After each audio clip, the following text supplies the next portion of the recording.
We'll share some stories, some Hassidic stories, some non-Hassidic stories. The good thing about a Hassidic story is if I forget any details, I feel very comfortable making up new ones. Nobody will know the difference. No, exactly.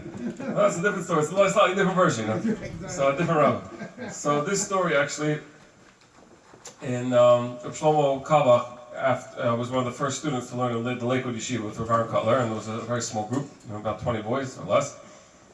And Rav Aaron Cutler, Zatzal, told them that there was a special guest coming from Tehran, from Iran. So they all assumed that it was going to be a Chacham, like an Iranian or Persian rabbi. And lo and behold, in walks in a Belzer Chassid. So basically what happened was, the Belzer Rebbe saw the handwriting on the wall, and he sent this Chassid to establish yeshiva in Iran. So there'd be Torah there and they'd be learning, no matter what else was going on in the rest of the world. And he was coming to America to fundraise.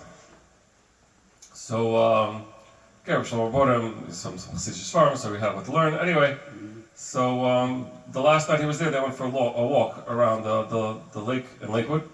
And he said, I have to tell you a story. And we have to give me a tekiyas kaf, a promise, a handshake that you're going to keep telling the story. He says, why? Because when I heard the story from my grandfather, he told me the same thing. And I didn't really understand why, what was so important. When he told me the story, why?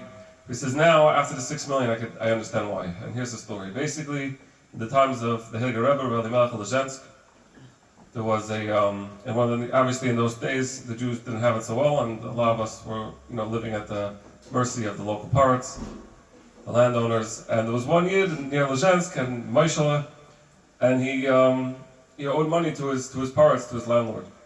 And it was coming time to pay the money, he didn't have it. And his wife says, why don't you go to the Rebbe, Reb Elimelech, the Melech in the next town? Maybe he'll help you, he's a rabbi, he's a wonder maker, you never know, you're nothing to lose. He's a very simple Jew, he didn't really know about Rebbes or anything, but he followed his wife's advice, maybe that he was smart enough. And he writes a little letter on the note, the petek, it says, Melech, I need help, basically.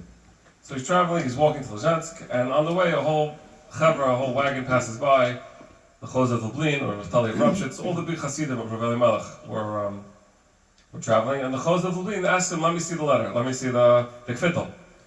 And he says, I'm going to Reb Elimelech, I'm going to Melech, what do I need you? He says, let me see it anyways. And so the Chos of Lublin looks at the kvittel, and he says, when it comes Monday, stay inside, don't go outside.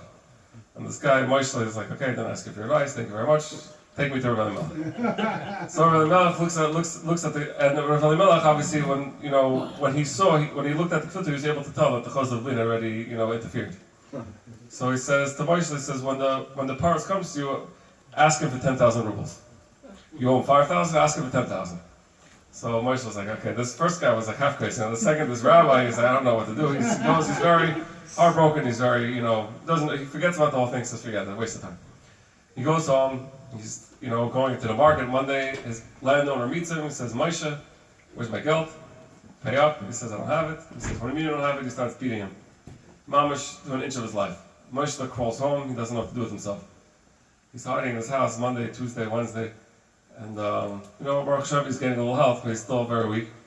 Thursday comes the next market day, and the wife of the parts says to her husband, Ivan, where's Moshe? He gets me all the good this guy. Jews know how to go shopping. You go shopping, you spend too much money. And Moshe does my groceries for me, he saves me a lot of money. He says, what do you mean Moshe? I killed him. She said, what do you mean you killed him? You killed a different Jew. I need Moshe. If he's dead, I'm going to kill you. So Ivan has no choice. He goes begging to the door of Moshe, knock, knock.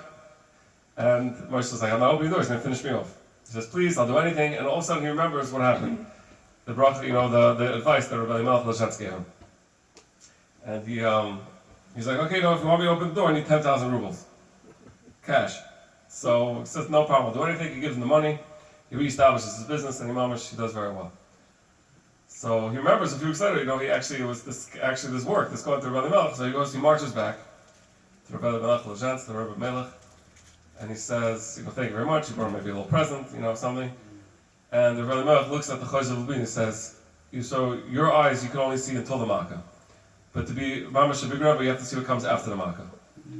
And Shlomo said, now I understood, and the Belzer Rebbe, this Belzer Chassid said, now I understand why this story was so important before the 6 million. He says, it's one thing to see what's going to happen before, but another thing to see after. So I bless all of us, whatever's going on in our lives, we should not only see see the Malchus, but we see what's going to come after all the great Yeshuas and the Chamas and all the only good things. B'suras Tovos for everybody. Hashem. Amen.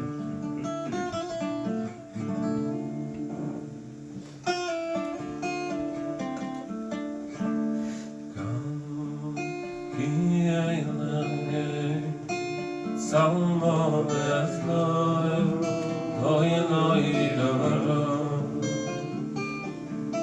Kam Ki Elimelech